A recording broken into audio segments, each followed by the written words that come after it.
Sir, ಇವತ್ತು ನಮ್ಮ ರಾಮನಗರದಿಂದ ಯುವ ಕಾಂಗ್ರೆಸ್ ವತಿಯಿಂದ ಭಾಳ ಅದ್ಧೂರಿಯಾಗಿ ಸಂಭ್ರಮಾಚರಣೆಯನ್ನು ಮಾಡ್ತಾ ಇದ್ದೀವಿ ಅಂತ ಅಂದರೆ, ನಮ್ಮ ರಾಜ್ಯದ KPCC ಅಧ್ಯಕ್ಷರಾಗಿರ್ತಕ್ಕಂಥ DK ಶಿವಕುಮಾರ್ ಅವರು 136 ಸೀಟನ್ನು ತಂದು ಏನು ಮುಖ್ಯಮಂತ್ರಿ ಗಾದಿಗೆ ಮೊದಲೇ ಆಕಾಂಕ್ಷಿಯನ್ನಾಗಿದ್ದರು, ಇವಾಗ ಅವರು ಮುಖ್ಯಮಂತ್ರಿಯಾಗಿ ಆಗಿದ್ದಾರೆ. ನಮ್ಮ ರಾಮನಗರ ವಿಧಾನಸಭಾ ಕ್ಷೇತ್ರದ ಶಾಸಕರು ಆಗಾಗ ಡೇಟನ್ನು ಕೊಡ್ತಾಯಿದ್ರು.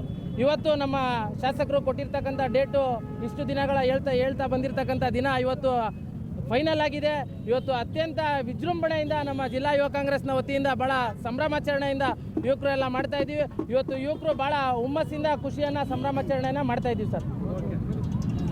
ನಮ್ಮ ನಾಯಕರು ಕನಕಪುರದ ಬಂಡೆ ಟ್ರಬಲ್ ಶೂಟರ್ ಎಂದು ಖ್ಯಾತಿಯಾಗಿರುವಂತಹ DK ಶಿವಕುಮಾರ್ ಅವರು ಮುಖ್ಯಮಂತ್ರಿಯಾಗಿ ಆಯ್ಕೆಯಾಗಿದ್ದಾರೋ ನಮಗೆಲ್ಲರೂ ತುಂಬ ಖುಷಿ ಪಡುವಂಥ ವಿಚಾರ. 45 ವರ್ಷಗಳಿಂದ ಕಾಂಗ್ರೆಸ್ ಪಕ್ಷಕ್ಕೋಸ್ಕರ ದುಡಿದಿದ್ರು. ವಿದ್ಯಾರ್ಥಿ ಜೀವನದಿಂದಲೇ ಕಾಂಗ್ರೆಸ್ ಪಕ್ಷಕ್ಕೋಸ್ಕರ ಇದ್ದವರು. ಯಾಕಂದರೆ NSUಯಿಂದ ಬಂದಂಥವ್ರು ಅವರು, ಆಮೇಲೆ ಜೊತೆಗೆ ಯೂತ್ ಕಾಂಗ್ರೆಸ್ಸಿಂದ ಬಂದಂಥವ್ರು. ಇವತ್ತು 45 ವರ್ಷಗಳಾಗಿದೆ. ಇವತ್ತಿಗೆ ಅವರಿಗೆ ಮುಖ್ಯಮಂತ್ರಿ ಆಗುವಂಥ ಅವಕಾಶ ಸಿಕ್ಕಿದೆ. ಇವತ್ತು ನಮ್ಮ ಬೆಂಗಳೂರು ದಕ್ಷಿಣ ಜಿಲ್ಲಾ ಯುವ ಕಾಂಗ್ರೆಸ್ ವತಿಯಿಂದ ನಮ್ಮ ರಾಮನಗರದಲ್ಲಿ ಅದ್ದೂರಿಯಾಗಿ ಪಟಾಕಿ ಸಿಡಿಸಿ ಜೊತೆಗೆ ಸಿಹಿ ಹಂಚುವ ಮೂಲಕ ವಿಜೃಂಭಣೆಯಿಂದ ಆಚರಿಸಿದ್ದೀವಿ. ಮುಂದಿನ ದಿನಗಳಲ್ಲಿ DK ಶಿವಕುಮಾರ್ ಅವ್ರನ್ನ ಅದ್ದೂರಿಯಾಗಿ ರಾಮನಗರಕ್ಕೆ ಬರವಣಿಗೆ ಮಾಡ್ಕೊಳ್ತೇವೆ. ನಮಗೆ ಯುವಕ ಮಿತ್ರರಿಗೆ ಶಕ್ತಿಯ ಬಲಾಢ್ಯವನ್ನು ತುಂಬ್ತಾ ಇದ್ದಾರೆ DK ಶಿವಕುಮಾರ್ ಅವರು.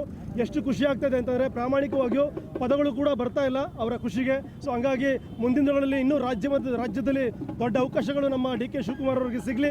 ಇವತ್ತು ಮುಖ್ಯಮಂತ್ರಿ ಆಗಿರುವಂಥದ್ದು ನಮ್ಮೆಲ್ಲರೂ ಕೂಡ ಅತೀವವಾದ ಸಂತೋಷವನ್ನು ಮೂಡಿದೆ ಅಂತ ಹೇಳ್ತಾ ತಮ್ಮೆಲ್ಲರೂ ಕೂಡ ಧನ್ಯವಾದಗಳು ತಿಳಿಸ್ತಾ ಇದ್ದೇವೆ. Thank you.